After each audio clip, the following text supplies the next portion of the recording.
Who you spend your time with or your circle of influence is extremely important to the quality of your life. Now, let me give you an example about what I mean.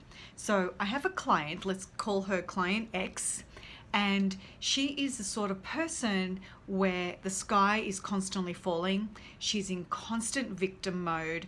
Everything happens to her, and whether she realizes it or not, the law of attraction is working as exactly as it should, right?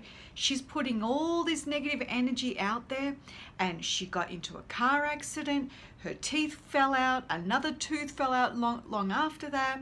Things are happening in her home that are breaking down, and she's in this very vicious cycle where everything is going wrong, and she's constantly going deeper and deeper and deeper into victim mode, saying, why me? Of course this is happening to me, and just keeps on perpetrating the same cycle.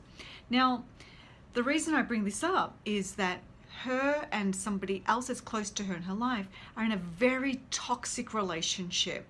She has a friend who, when they get together 8 or 9 out of 10 times, they are in constant battle with one another. They are screaming at each other. They are walking out on each other. They're having full-on battles. And she keeps on going back for more.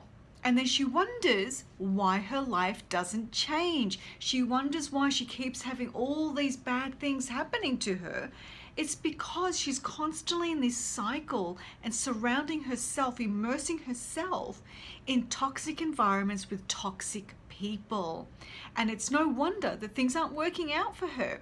So I want you to think about the situations that you put yourself into that you know you shouldn't go back into, but you do because it's familiar or it's comfortable, or there's like maybe a financial reward, or there's some kind of guilt or something. There's something that keeps drawing you back into this toxic cycle.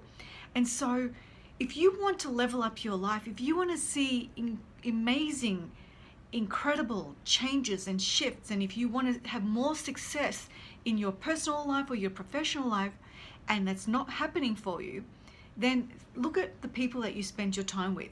Really think about that, and think about who are your growth friends versus your maintenance friends, right? So growth friends are people that are going to push you to be a better version of yourself. Growth friends are going to hold you to a higher standard, and your maintenance friends are those that they don't change, you don't change when you're around them, they don't stimulate you, maybe they don't even really support you, but they're just there.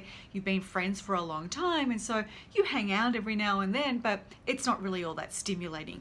I like to call them like my hair and makeup friends, right?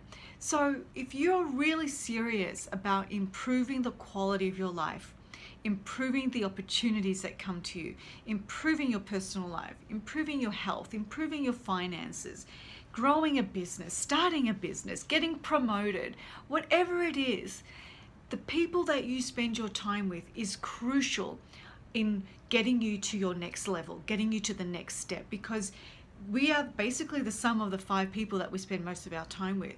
So if you're spending your time with 5 lazy, unmotivated, uneducated people, the likelihood of you excelling and accelerating yourself to the next level is pretty low. It's just the way it is. But if you're hanging around and spending your time with and associating with and connecting with people, whether you know them or not, these can be people that you look up to and admire, and you follow them and you reach out to them and you read all their blog posts and listen to their podcasts and listen to their IGTV videos, and you follow them and you implement the advice and model the behavior that's gotten them to where they are at, then you're going to start to level up your life. Everything is going to increase and improve based on who you spend your time with. So I want you to think about that. Think about right now, who are the 5 people that you spend most of your time with? Are they growth friends or are they maintenance friends? And there's nothing wrong with maintenance friends, let me be clear on that. But it's time to spend more time with your growth friends and less time with your maintenance friends if you want to level up your life, all right?